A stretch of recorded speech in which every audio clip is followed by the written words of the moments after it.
Durante 12 años, Himmler dirigió el aparato de represión más letal del Tercer Reich. En mayo de 1945, era solo un fugitivo disfrazado, sin aliados, sin poder, y con una cápsula de veneno oculta en la boca. Había construido las SS, supervisado campos de concentración, coordinado deportaciones y exterminios masivos.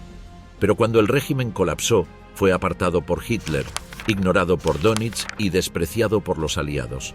Terminó vagando entre ruinas, con un nombre falso, documentos robados y la esperanza de escapar al castigo. ¿Cómo vivió Himmler sus últimos días mientras el Reich se desmoronaba? ¿Por qué traicionó a Hitler en el momento final? ¿Y cómo terminó uno de los hombres más poderosos del régimen, disfrazado y rogando por su vida? Himmler y el colapso de su imperio. La caída del arquitecto del terror nazi. A comienzos de 1945, el Tercer Reich se encontraba al borde del colapso. La victoria de los aliados parecía inevitable tras la fallida ofensiva de las Ardenas, mientras que el avance imparable del Ejército Rojo desde el este agotaba las últimas reservas de resistencia alemana. El sueño de un imperio que dominara Europa se había desvanecido, y la guerra se encaminaba hacia su conclusión fatal. Adolf Hitler, recluido en su búnker de Berlín, se mantenía convencido de que aún podría revertir la situación.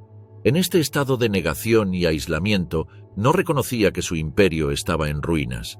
Mientras tanto, Heinrich Himmler, el jefe de las SS y uno de los hombres más poderosos del régimen, se encontraba en una posición única para tomar decisiones cruciales sobre el futuro de Alemania, aunque sus planes eran muy distintos a los del propio Führer.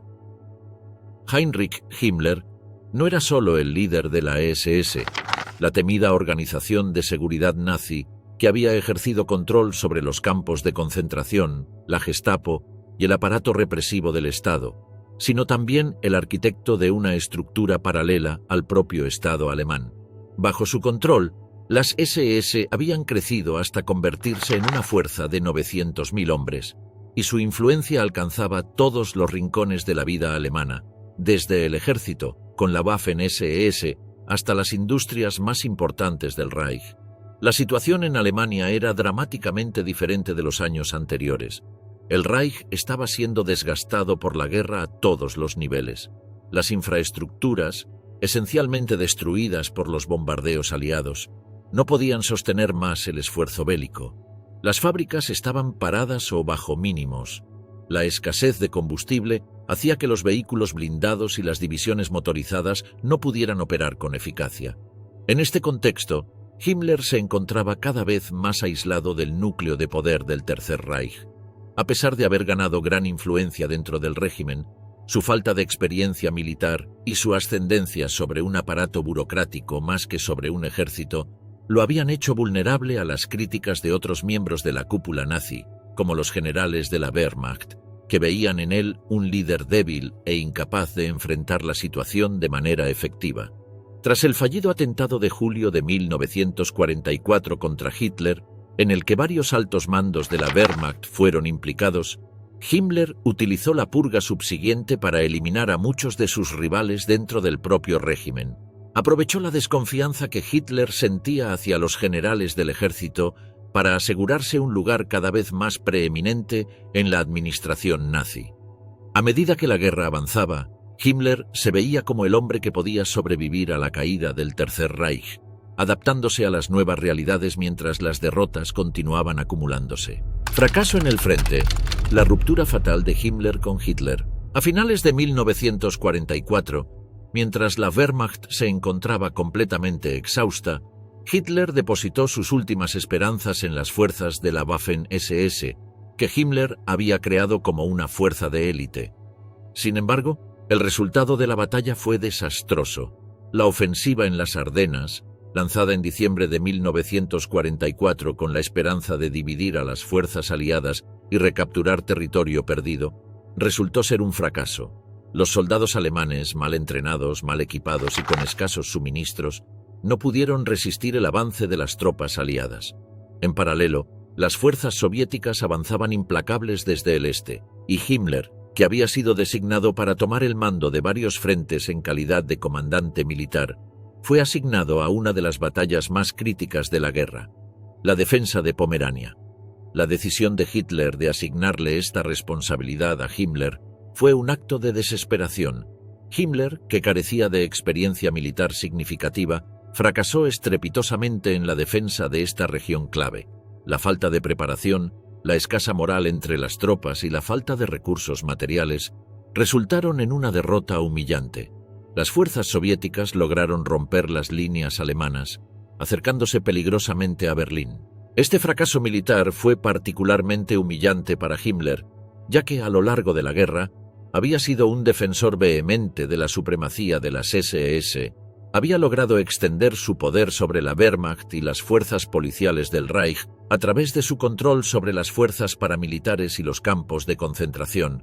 Su reputación como líder de las SS había sido forjada sobre la brutalidad y la eficacia de estas unidades, pero, como comandante militar, demostró ser un líder incompetente.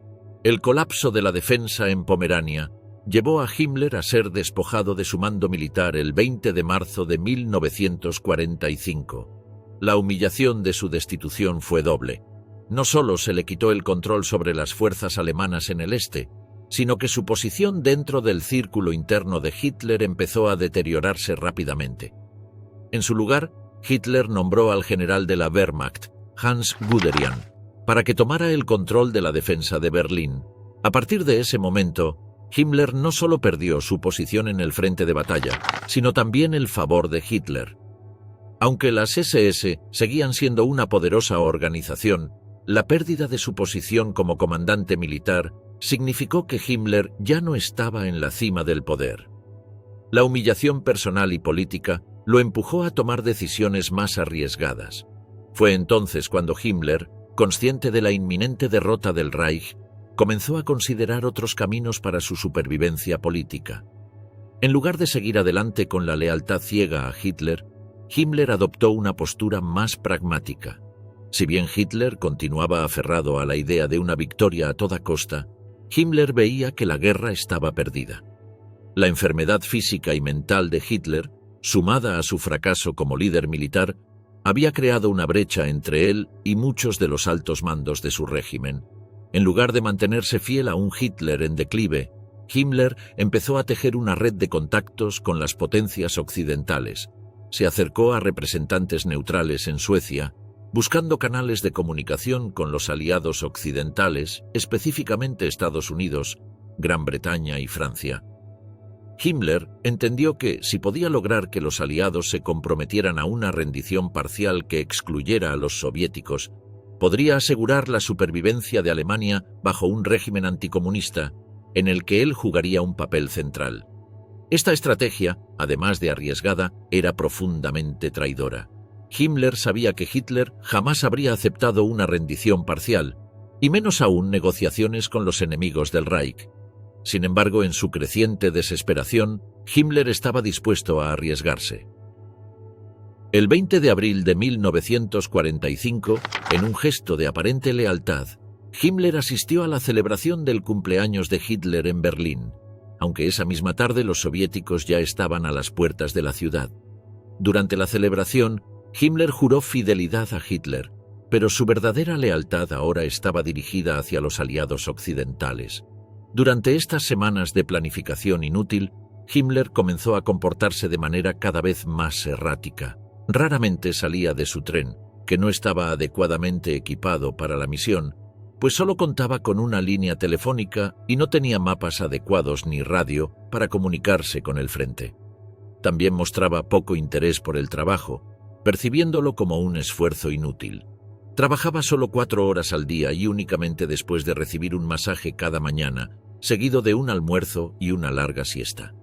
La falta de liderazgo se hizo evidente en el desempeño del ejército alemán en el frente oriental. Mientras los soviéticos avanzaban inexorablemente, Himmler dirigía sus esfuerzos a crear una vía de escape personal, contactando con intermediarios neutrales que pudieran facilitar negociaciones con los aliados occidentales. Su lógica era simple: si podía posicionarse como un líder anticomunista dispuesto a rendirse ante los aliados, quizás podría salvar no solo a Alemania, sino también a sí mismo. Conspiración y traición. Las últimas jugadas de Himmler. Himmler consideró negociar una resolución de paz de forma independiente. Su objetivo no era solo salvar a Alemania de la invasión soviética, sino también posicionarse como el sucesor de Hitler en un escenario en el que el Tercer Reich ya se encontraba al borde de la desintegración. Para llevar a cabo sus planes, Himmler utilizó a uno de sus más cercanos colaboradores, Felix Kersten, un fisioterapeuta de origen báltico que había sido una figura clave en su vida personal debido a su habilidad para aliviar los terribles dolores de estómago que padecía. Kersten, que se había trasladado a Suecia, actuó como intermediario en las negociaciones con el conde Folke Bernadotte, jefe de la Cruz Roja sueca. Se intercambiaron cartas entre ambos hombres y se organizaron encuentros directos por Walter Schellenberg del RSSA, el Departamento de Inteligencia de las SS. Al mismo tiempo, Himmler emitió una directiva ordenando que los judíos marcharan desde el proyecto de construcción de fortificaciones en la frontera austrohúngara hacia Mauthausen. Su intención era utilizar a estos prisioneros como rehenes para posibles negociaciones de paz. Miles murieron en estas marchas forzadas, un testimonio de la brutalidad que caracterizaba al régimen de Himmler incluso en sus últimos días. El 21 de abril, Himmler se reunió con Norbert Mazur, un representante sueco del Congreso Judío Mundial, para discutir la liberación de prisioneros de campos de concentración judíos. Como resultado de estas negociaciones, aproximadamente 20.000 personas fueron liberadas en la operación de los autobuses blancos. Durante este encuentro, Himmler intentó justificar el holocausto ante Mazur, afirmando falsamente que los crematorios en los campos habían sido construidos para lidiar con los cuerpos de prisioneros que murieron en una epidemia de tifus. También aseguró tasas de supervivencia muy altas para los campos de Auschwitz y Bergen-Belsen, a pesar de que estos lugares ya habían sido liberados y era evidente que sus alegaciones eran falsas. El 23 de abril, Himmler se encontró directamente con Bernadotte en el consulado sueco en Lübeck. Presentándose como el líder provisional de Alemania, afirmó que Hitler estaría muerto en los próximos días. Esperando que los británicos y estadounidenses lucharan contra los soviéticos junto con lo que quedaba de la Wehrmacht, Himmler pidió a Bernadotte que informara al general Dwight Eisenhower que Alemania deseaba rendirse a los aliados occidentales y no a la Unión Soviética. Bernadotte solicitó a Himmler que pusiera su propuesta por escrito, a lo que Himmler accedió. Mientras tanto, Göring había enviado un telegrama unas horas antes, pidiendo a Hitler permiso para asumir el liderazgo del Reich en su capacidad de sustituto de Hitler, un acto que el Führer interpretó como una exigencia para que renunciara o enfrentara un golpe de Estado. El 27 de abril, el representante de Himmler de las SS en el cuartel general de Hitler en Berlín, Hermann Fegelein, fue capturado de civil preparándose para desertar. Fue arrestado y llevado de vuelta al Führerbunker, donde posteriormente sería ejecutado. En la noche del 28 de abril, la BBC transmitió un reportaje sobre los intentos de negociación de Himmler con los aliados occidentales.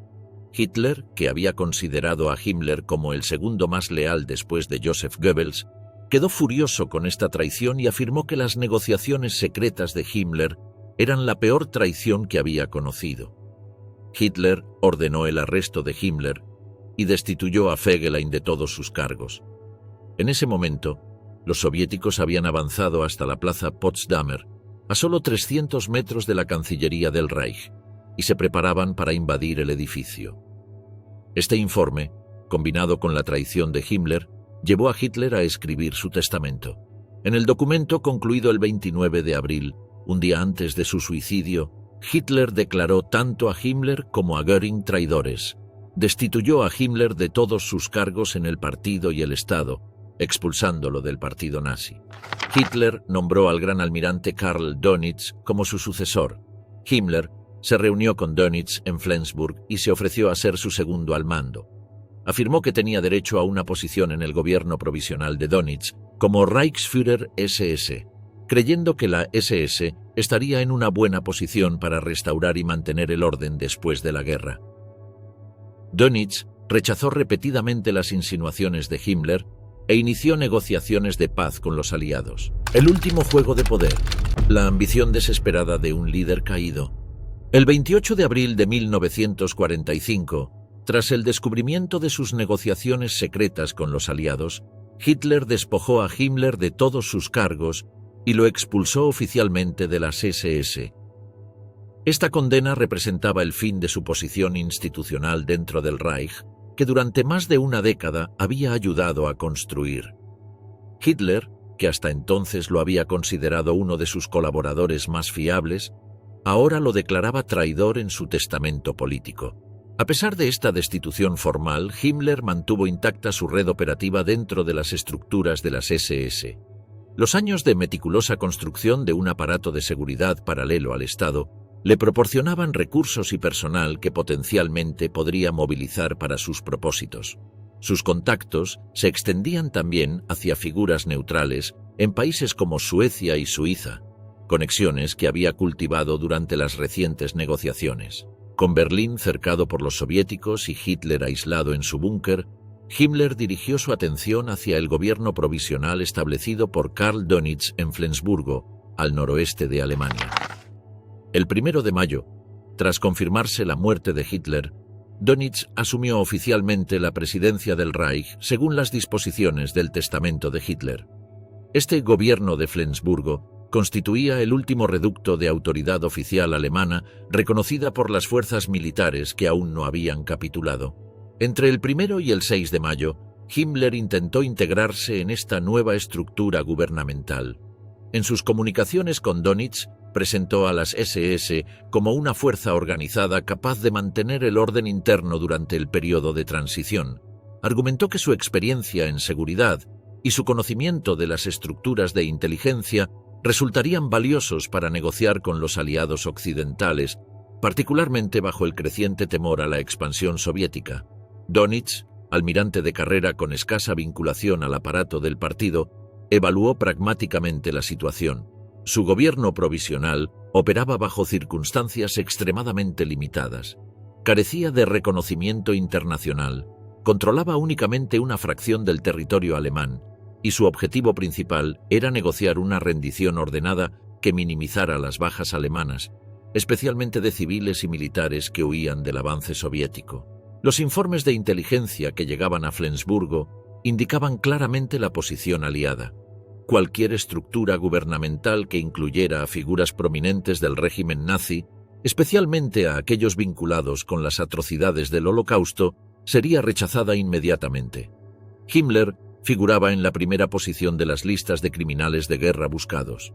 Durante los primeros días de mayo, Dönitz mantuvo a Himmler en una posición ambigua, sin integrarlo formalmente en su gabinete, pero tampoco rechazando definitivamente sus ofertas.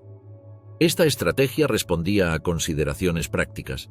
Mientras negociaba con los aliados, necesitaba mantener el control sobre todas las fuerzas alemanas que aún no habían depuesto las armas, incluyendo unidades de las SS leales a Himmler. El 6 de mayo, en una reunión oficial en la sede del gobierno provisional, Dönitz comunicó a Himmler su decisión final. No existía posibilidad de que formara parte del gobierno ni de las negociaciones con los aliados. La presencia del ex Reichsführer SS constituía un obstáculo insuperable para cualquier acuerdo de rendición y comprometía irremediablemente la legitimidad del gobierno provisional. Esta decisión marcó el fin de las aspiraciones de Himmler de mantener alguna posición de poder institucional. Sin acceso a las estructuras oficiales y con conocimiento de que los aliados lo buscaban como criminal de guerra de primer orden, la situación exigía medidas drásticas. Durante la noche del 6 al 7 de mayo, Himmler y un reducido grupo de colaboradores prepararon documentos de identidad falsos y planificaron rutas de escape que evitaran los principales puntos de control aliados. La transformación resultaba notable. El hombre que había dirigido el aparato de seguridad más extenso de Europa, que controlaba policía, campos de concentración y unidades militares de élite, ahora se preparaba para vivir en la clandestinidad. Su red de poder, aunque parcialmente operativa en algunas regiones aisladas, se desintegraba rápidamente ante el avance de las fuerzas de ocupación. Al abandonar Flensburgo el 7 de mayo, Himmler iniciaba la última fase de su carrera, la de fugitivo. Con recursos limitados, documentación falsa a nombre del sargento Heinrich Hitzinger y un pequeño grupo de hombres fieles, el antiguo comandante de las SS emprendía su huida hacia el sur, donde esperaba encontrar zonas menos controladas o posibles rutas de escape hacia países neutrales. La huida del Reichsführer, el desespero de un hombre acorralado. Al abandonar el gobierno de Dönitz, Himmler tomó la decisión de adoptar una nueva identidad para evitar ser identificado por los aliados. Se disfrazó como un simple sargento Heinrich Hitzinger, un miembro de la policía secreta del ejército alemán. Junto con él viajaban un pequeño grupo de hombres de confianza, todos disfrazados y bajo falsas identidades. Con este grupo reducido, Himmler inició su huida, moviéndose hacia el sur de Alemania, donde esperaba encontrar refugio en áreas menos vigiladas. Su objetivo era llegar a un lugar seguro, probablemente a las zonas que aún permanecían bajo control de los alemanes, como Baviera, o quizás cruzar la frontera hacia Suiza o España. Los días que Himmler pasó en fuga fueron un calvario de incertidumbre, ya que las patrullas aliadas se encontraban por toda Alemania. Con el país destrozado por la guerra, los caminos eran inhóspitos, llenos de refugiados, soldados desmovilizados y escombros. Los coches y vehículos militares alemanes que quedaban eran escasos, y muchos de ellos estaban averiados o inutilizados debido a la falta de combustible y la escasez de recursos. Himmler y su pequeño grupo viajaron a pie, avanzando cuidadosamente por campos destruidos, tratando de evitar las rutas principales donde los soldados aliados realizaban registros. El 10 de mayo de 1945, Himmler hizo su movimiento hacia el sur. Los 15 hombres, sin duda bien armados con pistolas y ametralladoras, utilizaron 4 grandes autos Wanderer Bubble 11 muy favorecidos por Himmler durante sus anteriores visitas al frente. Al día siguiente, el grupo llegó a la pequeña localidad de Delver, a pocos kilómetros al sureste de Friedstadt, en el río Ida. Al día siguiente, el convoy llegó a Mana. Debido a la confusión en las carreteras causada por refugiados, tropas alemanas y vehículos destruidos, se habían tardado 2 días en recorrer por aire 60 millas hacia el sur. El grupo de Himmler quedó atrapado en la orilla norte del estuario del río Elba, sin forma de mover los automóviles. Los 4 grandes autos fueron abandonados y el grupo caminó hasta la orilla del río en Buil. Después de buscar y negociar, el grupo de Himmler pagó a un pescador 500 marcos del Reich para que los transportara a través del río hasta la ciudad de Neuhaus, en la desembocadura del río Oa. A partir de ese momento, el grupo de Himmler estaría a pie. Durante los siguientes 5 días, el grupo de Himmler avanzó por caminos rurales, durmiendo en granjas, graneros o incluso al lado del camino, volviéndose cada vez más sucios y desaliñados, doloridos y agotados. El 18 de mayo, el grupo llegó a Bremborde, una pequeña ciudad en el río Oste. El plan era caminar a través del campo abierto para evitar quedar enredados en las ciudades y pueblos entre Hamburgo y Bremen, que estaban ambas bajo ocupación británica completa. El 18 de mayo, el grupo se trasladó a una casa de campo en Wallstraße, en Bremborde.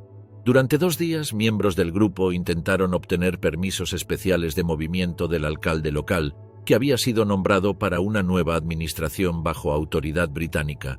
Querían papeles que permitieran al grupo pasar por el puesto de control por alguna razón fabricada, como un grupo de soldados alemanes enfermos que regresaban a casa a Múnich.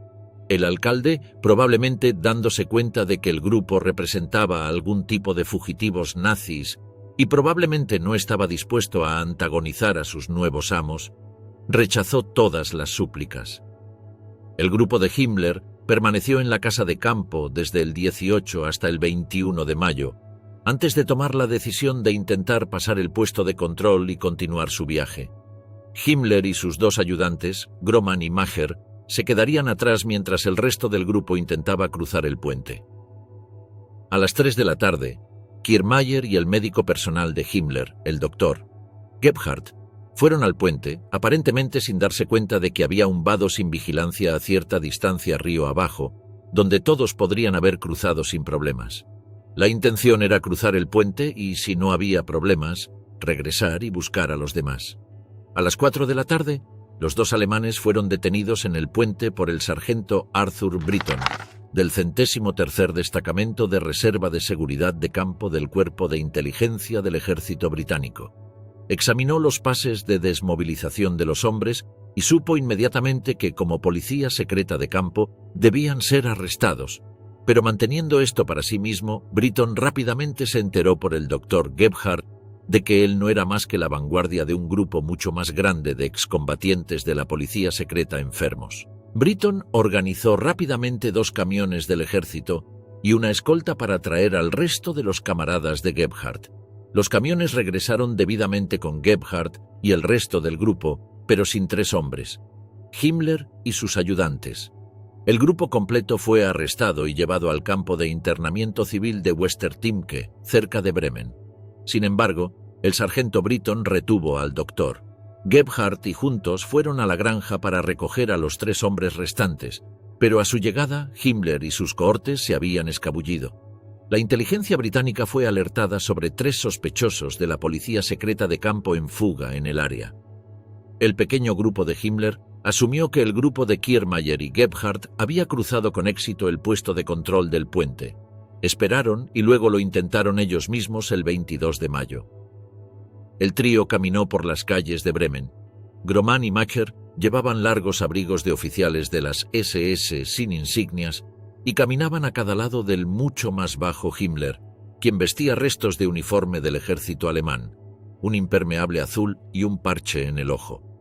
Antes de llegar al puente, una patrulla británica los detuvo y los escoltó al molino para interrogarlos. El sargento Britton los recibió e informó de su llegada por teléfono al sargento de personal John Hogg. Heinrich Himmler estaba ahora en manos aliadas, pero por el momento su verdadera identidad no era conocida por ellos.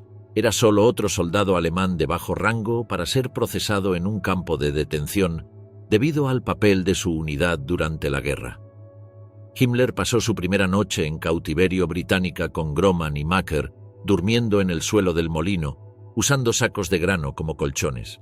Lo importante era que si la falsa identidad de Himmler seguía manteniéndose, podría esperar ser liberado después de unas semanas o meses, quizás antes, lo que le permitiría continuar con su plan como le había dicho al ministro de Relaciones Exteriores de Donitz, Schwerin von Krosigk, a principios de mayo de 1945, durante el cual dijo que los aliados nunca lo encontrarían, que se mantendría oculto y esperaría los desarrollos políticos favorables. Cuando fueron interrogados, Himmler y sus compañeros afirmaron ser sargentos de la policía secreta de campo, pero los sellos SD borrosos en sus papeles eran sospechosos. Cuando los británicos examinaron el equipaje de Himmler, confiscaron una gran lupa grabada con alas de águila nazi, pero aparentemente no le dieron mayor importancia. El resto de los objetos personales de Himmler, algunos de ellos inscritos con su monograma HH o incluso su título RFSS, habían sido escondidos en la granja y serían encontrados mucho más tarde por los suboficiales del cuerpo de inteligencia.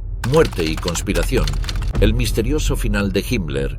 La captura de Heinrich Himmler, el 21 de mayo de 1945, significó el fin de la figura más siniestra que quedaba del Tercer Reich.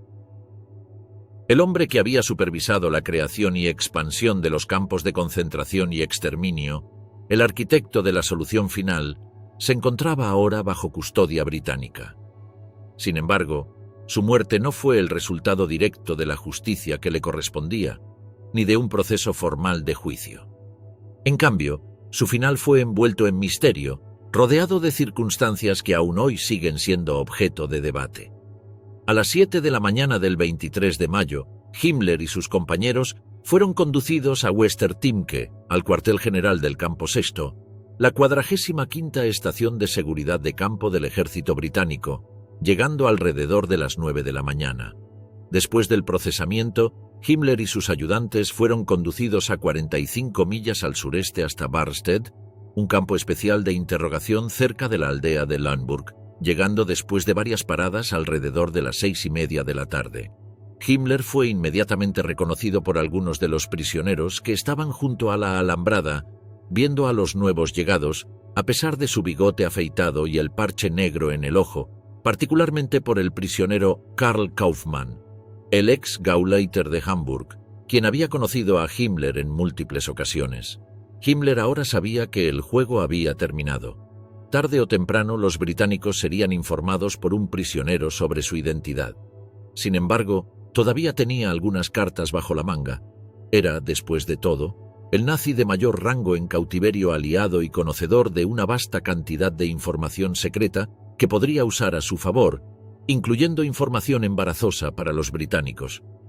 Quizás, pensó Himmler, aún podría hacer algún tipo de trato.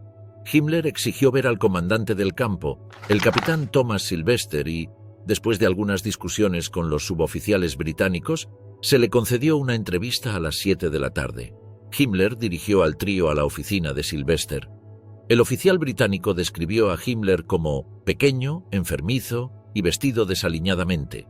Sus compañeros parecían diferentes, evidentemente hombres militares por su porte alto y erguido y sus cortes de pelo severos.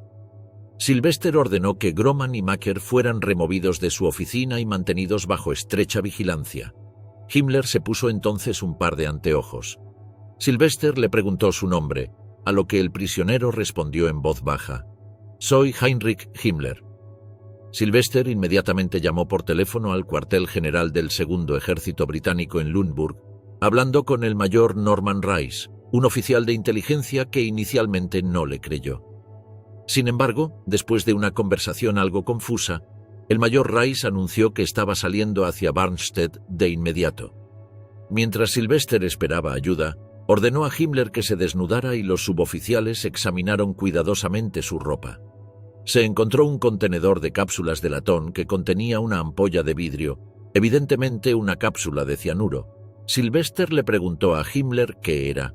Él respondió: «Esa es mi medicina, cura el calambre estomacal». Se encontró un segundo contenedor de latón, que estaba vacío. Sylvester ordenó un registro corporal completo, pero no revisó la boca de Himmler, temeroso de que tuviera la ampolla de vidrio de cianuro en la boca, lista para matarse. El mayor Rice y su equipo de oficiales de inteligencia llegaron a Barnstedt alrededor de las 7:30 de la tarde. Rice traía consigo una fotografía de Himmler en su uniforme negro de las SS Allgemein, además de una breve biografía que incluía tanto su fecha de nacimiento, sus números de membresía nazi y SS y una copia de su firma. Sin embargo, Rice no tenía detalles del peso, altura o cualquier otra información personal como esta, o un conjunto de huellas dactilares. Su tarea era simple: establecer la identidad de Himmler más allá de toda duda razonable. Himmler dio una respuesta vaga cuando se le preguntó por su número de membresía del NSDAP y un número igualmente impreciso, aunque razonablemente preciso. Dio su día correcto de nacimiento y, para proporcionar una firma, Himmler aceptó con la extraña condición de que fuera destruida inmediatamente después. La firma coincidía con el espécimen que Rice había traído consigo, y Himmler fue formalmente identificado como el Reichsführer SSS. Rice telefoneó a Lüneburg y habló con su jefe, el coronel Michael Murphy, jefe de inteligencia del Segundo Ejército Británico. Murphy se dirigió a tomar el control de Himmler, el prisionero premio. Murphy estaba en ese momento algo indispuesto, sufriendo los efectos de una serie de fiestas de la victoria. Llegó al campo a las 9:45 de la noche. Rice y Murphy conferenciaron. Luego Murphy ordenó a Himmler que se desnudara por segunda vez, lo que él se negó a hacer. Murphy lo amenazó con ser desnudado por la fuerza y Himmler cumplió a regañadientes. Después, Himmler se negó a ponerse el uniforme de batalla británico y usó solo una camisa gris del ejército alemán, su ropa interior y calcetines, ya que su uniforme original fue retenido por los británicos. Se le entregó una manta del ejército en lugar de un abrigo. Murphy decidió que un médico realizara un registro de cavidad corporal, no en el campo, sino en una casa requisada en Lüneburg, ominosamente llamada la Casa para Fines Especiales, ubicada en el 31A de la calle Welsener Strasser. Un médico debía reunirse con ellos en la casa. A las 10:40 de la noche, Himmler subió a un automóvil, sentado en la parte trasera entre el segundo al mando de Murphy y un guardia, Murphy en el asiento del pasajero delantero. Himmler incluso ofreció indicaciones de manejo cuando Murphy se perdió en el camino a Lüneburg. Al llegar al 31A de Welsener Strasser, Murphy y Himmler fueron recibidos por el capitán Wells del Cuerpo Médico del Ejército Real, un oficial de 55 años, y en la vida civil, un médico general. También estaba presente el sargento mayor de compañía Edwin Austin del cuartel general de la Compañía de Defensa. Murphy ordenó a Wells que examinara a Himmler en busca de veneno, a lo que el médico irritado Wells respondió: «Soy médico, no detective». El salón, contrariamente al informe oficial y las ilustraciones de la época, no estaba amueblado y hacía mucho frío, con las ventanas abiertas de par en par.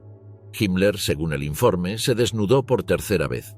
Murphy salió de la habitación, probablemente para usar el baño, ya que todavía tenía resaca. Las únicas otras personas en la habitación, aparte del doctor Wells, era el sargento mayor de compañía Austin. En su búsqueda de veneno, Wells decidió examinar primero la boca de Himmler y no examinar su recto. Wells examinó a Himmler por todas partes, tranquilizándolo, y luego le pidió que abriera la boca. Esto hizo Himmler. Wells luego afirmó ver la punta de un pequeño objeto sobresaliendo entre la mejilla izquierda y los dientes. En este punto, Himmler mordió con fuerza el objeto y los dedos de Wells, aplastando una ampolla de vidrio de cianuro.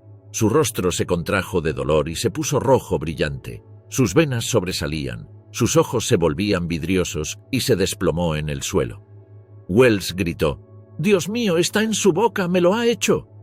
Varias otras personas entraron corriendo a la habitación mientras Wells trataba de limpiar la boca de Himmler con un pañuelo húmedo y también trataba de darle respiración artificial.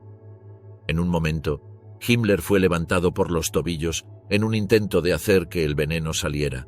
Himmler respiró pesadamente durante 30 segundos y su pulso continuó por otro minuto más.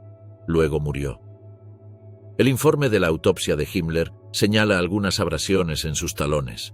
La nariz de Himmler estaba ligeramente doblada hacia la derecha y se notó cierta asimetría facial en el cadáver que no se veía en las fotos de un Himmler vivo. Los documentos relacionados con la muerte de Himmler, incluidos los informes de su captura y la autopsia, permanecen clasificados. Estos archivos no serán liberados hasta 2045, lo que ha alimentado el interés en las circunstancias que rodean su muerte. El oro maldito. Los oscuros planes de Himmler para escapar. El destino de Heinrich Himmler, después de su fallida huida y su posterior arresto, es una de las tragedias más desconcertantes de la historia del Tercer Reich. Sin embargo, lo que resulta aún más enigmático son los últimos movimientos de Himmler en los días previos a su captura, así como los motivos que lo impulsaron a tomar decisiones tan arriesgadas. A lo largo de su vida, Himmler había sido un maestro en el arte de la manipulación y la conspiración, y en sus últimos días parecía estar dispuesto a recurrir a sus viejas tácticas con la esperanza de asegurar su supervivencia personal. A lo largo de la Segunda Guerra Mundial, Himmler había acumulado no solo un poder político y militar, sino también una red de recursos financieros que permanecían en gran parte ocultos. Como líder de las SS y comandante de la policía del Reich, Himmler supervisaba una vasta maquinaria de represión y explotación económica. Además de los recursos que controlaba a través de sus funciones dentro de la administración nazi, Himmler también había organizado una serie de reservas ocultas que incluían grandes cantidades de oro y divisas extranjeras.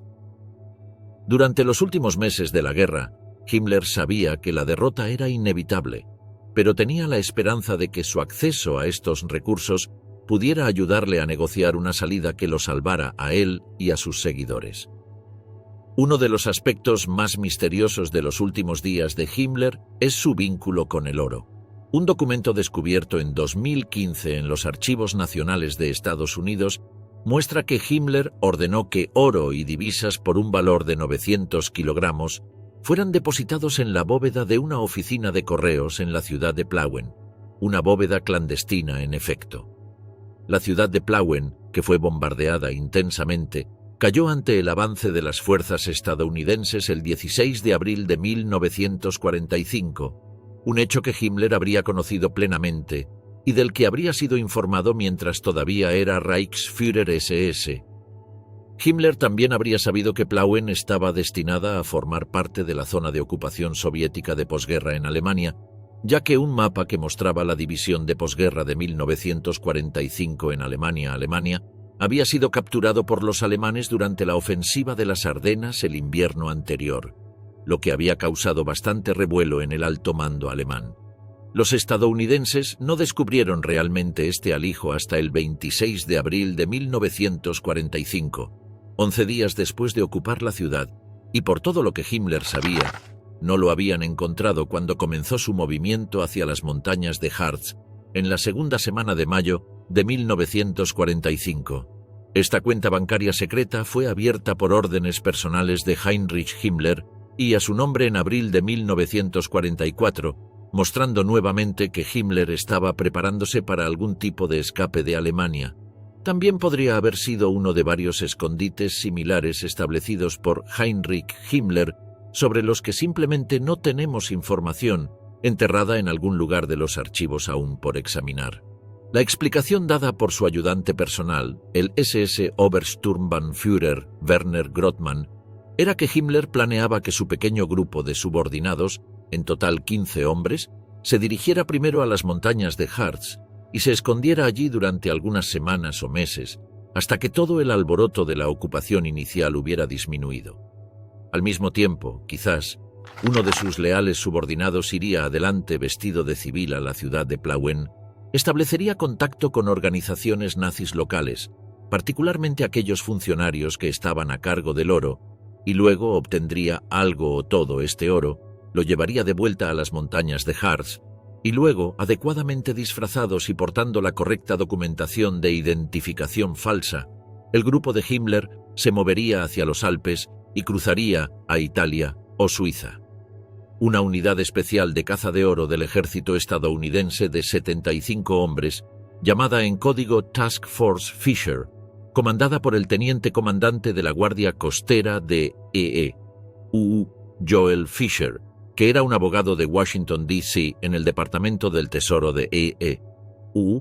había estado siguiendo a las unidades estadounidenses a medida que avanzaban a través de Alemania Central, recogiendo oro y divisas nazis a lo largo del camino. En Plauen, los funcionarios del Reichsbank admitieron que había bolsas de oro dentro de una caja fuerte en el sótano de la oficina de correos, pero dijeron que no tenían la llave. La llave estaba en manos de un funcionario que había sido asesinado en un bombardeo, y su cadáver, junto con la llave, estaba enterrado bajo toneladas de escombros. La Task Force Fisher recibió ayuda de una compañía de ingenieros de combate que utilizó explosivos para abrir la bóveda secreta. Fisher y sus hombres descubrieron lo siguiente a precios de 1945. $250.000 estadounidenses en monedas de oro, 1 millón de francos suizos también en monedas de oro, 98.500 florines holandeses en monedas de oro y 151.560 coronas noruegas de oro. También había una cantidad menor de dinares yugoslavos y moneda húngara. En total, las monedas de oro pesaban 900 kilogramos en 35 sacos. Si creemos a Werner Grothmann, y no tenemos razón para no hacerlo, lo que dijo tiene sentido. El plan de Himmler claramente era salir de Alemania y cruzar los Alpes hacia Italia o Suiza.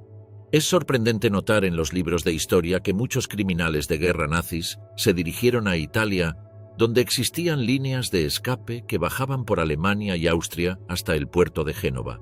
Desde allí, habiendo obtenido pasaportes de la Cruz Roja y quizás visas de entrada argentinas, era bastante simple abordar un barco y zarpar hacia Sudamérica, con algunos otros también dirigiéndose al Medio Oriente, particularmente a Siria.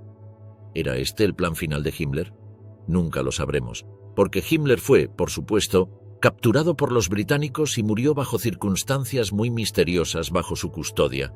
En 1945, mientras Himmler intentaba negociar con los aliados a través del conde Bernadotte, el líder de las SS tenía 2 cajas fuertes almacenadas en la casa del SS Schützenführer Heinrich Springer, oficial principal del Estado Mayor en el Grupo de Ejércitos Vístula, el último comando militar de Himmler en el Frente Oriental. Según la esposa de Springer, una caja contenía oro, joyas y artículos personales, incluido un valioso collar de perlas y algunos relojes incrustados de diamantes. La otra caja contenía una gran cantidad de billetes de banco en varias monedas extranjeras. Las cajas fuertes fueron recogidas de la señora Springer por un miembro del personal de Himmler, desconocido para ella, en la noche del 12 al 13 de mayo de 1945, y nunca fueron vistas de nuevo. Para esta fecha, Himmler ya estaba en camino y había abandonado el área. El oficial que recogió las 2 cajas fuertes tenía órdenes de llevarlas a las montañas de Harz, a este supuesto escondite del que hablaba Grothman. Es una posibilidad. O quizás el oficial simplemente se ayudó a sí mismo, sabiendo que Himmler ya había abandonado el área. Himmler y su grupo no parecían estar viajando con cajas de lingotes o efectivo en los automóviles. La única mención de dinero viene cuando el grupo de Himmler abandonó sus automóviles y sobornó al pescador con 500 marcos del Reich para que los llevara a través de un río. Los británicos nunca informaron haber encontrado a Himmler y sus 14 compañeros de viaje con bolsillos llenos de oro, diamantes o efectivo, y los ayudantes de Himmler nunca dijeron que los británicos los hubieran robado de objetos de valor en entrevistas que dieron después de la guerra. Por lo tanto, parece probable que Himmler se reuniría con su riqueza móvil más tarde en su viaje planificado. Además de los recursos ocultos en las bóvedas secretas en Plauen, Himmler tenía acceso a otra fuente significativa de riqueza: una casa en el área de Berchtesgaden, en el sur de Alemania. Esta propiedad, que había comprado en 1943 para su amante, Hedwig Potthast, era conocida como Schnockel am See. Allí Himmler había almacenado algunos de sus bienes personales, incluidos uniformes, fotografías y otros artículos que fueron descubiertos por las tropas estadounidenses cuando capturaron la zona a principios de mayo de 1945. Sin embargo, se desconoce si había algún tesoro significativo escondido en la propiedad. La idea de un movimiento para esconderse en las montañas de Harz durante algunas semanas o meses era completamente sensible, y de hecho coincide con algo más que sabemos sobre Himmler: la ubicación de un alijo extremadamente grande de oro. Las montañas de Harz están ubicadas en Sajonia y Turingia, un área de 859 millas cuadradas de tierras altas, boscosas y escarpadas, con el punto más alto a poco más de 3.000 pies de altura. Esta estrategia tiene todos los rasgos distintivos de la planificación inteligente por la que Himmler era famoso. Sabía que, a pesar de su expulsión por parte de Hitler, los miembros de las SS y otros seguidores leales podrían proporcionarle refugio y recursos en las regiones montañosas remotas de Alemania. Además, las montañas de Harz ofrecían acceso relativamente fácil a las rutas hacia el sur que eventualmente lo llevarían fuera del control aliado. Los últimos días de Himmler reflejan la intensa paradoja de su carácter. Un hombre que se había elevado a las alturas más altas del poder como el segundo al mando de Hitler, solo para terminar como un fugitivo, escurriéndose por la campiña y aferrándose a la esperanza de escapar utilizando los mismos métodos despiadados y calculadores que habían definido su ascenso al poder. Al igual que muchos criminales de guerra nazis que escaparon de la justicia, Himmler parecía creer que su acceso a los recursos ocultos y su red de contactos leales lo salvarían al final. Sin embargo, los eventos demostraron finalmente ser más poderosos que los planes de Himmler. A pesar de su meticulosa preparación y su enfoque calculador, fue capturado por fuerzas que subestimó, y su vida llegó a un final vergonzoso y misterioso, muy lejos de la gloria que alguna vez había imaginado para sí mismo. El Reich de los 1000 años había durado poco más de una década, y Himmler, el hombre que había construido su carrera sobre la brutalidad y el control, encontró que al final no podía controlar su propio destino.